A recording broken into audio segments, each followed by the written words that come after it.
नमस्कार सुस्वागतम वेलकम आप सभी साथियों का आपके अपने यूट्यूब चैनल वीएम क्लासेस पर। साथियों पीएच दिव्यांग भर्ती की हम बात करें तो हम बात करेंगे थर्ड ग्रेड को लेकर। जी हाँ, आपके तृतीय श्रेणी अध्यापक जिसे आप कहते हैं, तृतीय श्रेणी शिक्षक जिसे आप कहते हैं, उनकी बात इस वीडियो में हम करेंगे। चाहे L1 हो या फिर आपकी L2 हो, दोनों की हम इस वीडियो में बात करेंगे। बात करेंगे थर्ड ग्रेड जो आपकी आगामी वैकेंसी है, अब चाहे वो 2025 में आए चाहे 2026 में आए, आगामी जो वैकेंसी आने वाली है आपके थर्ड ग्रेड शिक्षक भर्ती आने वाली है, उसमें रिजर्वेशन आरक्षण कितना मिलेगा इस पर बात करने वाले हैं। छोटा सा वीडियो रहेगा लेकिन बहुत काम का रहेगा। आरक्षण बढ़ेगा या नहीं बढ़ेगा, ठीक है, इस पर बात हम करेंगे।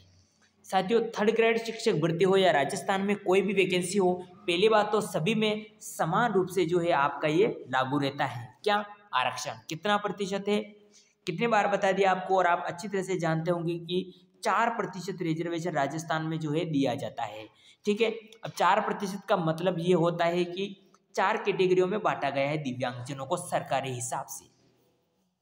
HI में बांटा गया है, इनको 1% रिजर्वेशन है। BL, अब इसमें कई सारी कैटेगरी है। BL में हमें VI भी कह देते हैं, 1% रिजर्वेशन है। LD लोकोमोटर डिसेबिलिटी, अब इसमें कई सारी कैटेगरियाँ है। जरूर थोड़ी कि LD ही होगा, लेकिन इसमें इसकी सही कई सारी उप कैटेगरियाँ हैं। 1% MD में, इनमें से अगर कोई मिक्स है तो 1% रिजर्वेशन इनको दिया गया है। टोटल 4%, यानी 1% का मतलब होता है 100 पर 1, यानी जहां पर भी 100 सीटें निकल रही है तो 1 सीट दिव्यांगजनों के लिए रहेगी, यानी उसमें से एक दिव्यांग लगना रहेगा। यहां तक बात क्लियर हो गई? जी हाँ, यहाँ पे बात क्लियर हो गई। आरक्षण बढ़ेगा या नहीं बढ़ेगा, या कितना आरक्षण मिलेगा, तो मैं यहाँ पे आपको बता दूं, फिलहाल की स्थिति के अनुरूप बात करें तो आपको जो है थर्ड ग्रेड में भी 4% जो है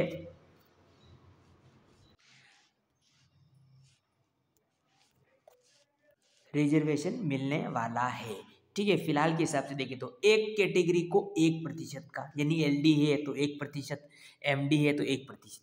ठीक है, ये तो अभी के हिसाब से बात करें आरक्षण बढ़ेगा या नहीं बढ़ेगा।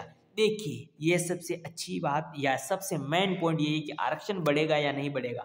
साथियों आरक्षण बढ़ाना और घटाना ये दिव्यांगजनों के हाथों में ही एक तरह से। क्यों? क्योंकि दिव्यांगजन जो खुद होते हैं ना, ऐसे कई सारे दिव्यांग जिनको स्कूटी दे दी, समझ लो स्कूटी दे दी। अब कोई ऐसे भाई हाँ जिनको स्कूटी की जरूरत है, तैयारी नहीं करते, उनके लिए बहुत अच्छी बात है। लेकिन जो तैयारी कर रहे हैं और स्कूटी से अगर कोई समझ रहा है, कोई दिव्यांग भाई, तो मेरे हिसाब से कई ऐसे भाई हैं जो तैयारी कर रहे हैं लेकिन स्कूटी लेके राजी हो रहे हैं, तो वो थोड़ा अनकंफर्टेबल रहता है। क्यों? क्योंकि उनको पता है जैसे सरकार नई सरकार बनने आती है और वो स्कूटी जैसे निकाल लेती है, स्कूटी की योजना निकाल देती है, तो ये सारा थोड़ा रहता है अनकंफर्टेबल। तो दिव्यांगों को इसके लिए जागरूक रहना पड़ेगा आरक्षण के लिए। लेकिन आप जानते हैं कि अभी रीट में जो है आपके 50% की बात आई है, लेकिन अभी तक वो लागू नहीं हुआ है 50% वाला, क्योंकि आरक्षण खेल नहीं है। खेल तो नहीं है, हम मानते हैं कि खेल तो है नहीं, छोटी मोटी चीज़ तो है नहीं, उस एक रातों रात में बदल देंगे, नहीं। 50% का रिजर्वेशन अभी तक नहीं हुआ है, भले बात इतनी दिन हो गई, बात छिड़े हुए हुई नहीं है। ठीक है, तो अब दिव्यांगों को भी लिए नहीं बढ़ेगा। मुझे नहीं लगता कि दिव्यांगों का कभी भी जो है 4 से लगाकर 5% रिजर्वेशन हो सकता है। ठीक है, ये कभी भी बहुत मुश्किल से जो है होगा। लेकिन जो आरक्षण है उसमें, जिसमें भीड़ कम है, मैं हालांकि एमडे में कोई दिव्यांग है तो मैं उनकी बुराई नहीं कर रहा, मैं उनका अधिकार नहीं छीन रहा और मैं उनके साथ गलत नहीं बोल रहा। लेकिन एलडी में कई सारी कैटेगरियाँ हैं, जैसे BL, LV, both leg, one arm, AAAV, acid attack vitamin, autism, ये कई सारी जो कैटेगरी है ये LD में इंक्लूड की जाती है।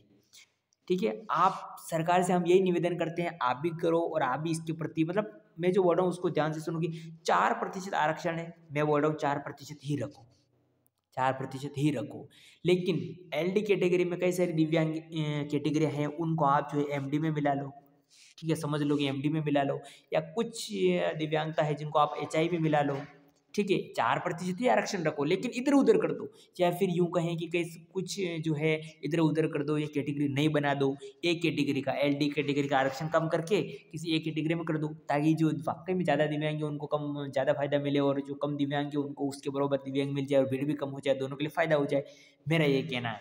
इसलिए मुझे लगता है कि आरक्षण जो है 4 से 5 होने वाला है, लेकिन हम तो ये कह रहे हैं कि 4 का 5 मत हो, कोई बात नहीं, लेकिन कम से कम कैटेगरी तो अच्छी तरह से इंक्लूड कर ले, एक में 10 कैटेगरी, 15 कैटेगरी, 20 कैटेगरी जोड़ रखी, वो एलडी में आ रहा है। कोई डबल एवी में है समझ लो, या कोई ऑटिज्म में है तो वो भी एलडी ही कहेगा कि मैं किस कैटेगरी में आता है, एलडी कैटेगरी में आता है बस।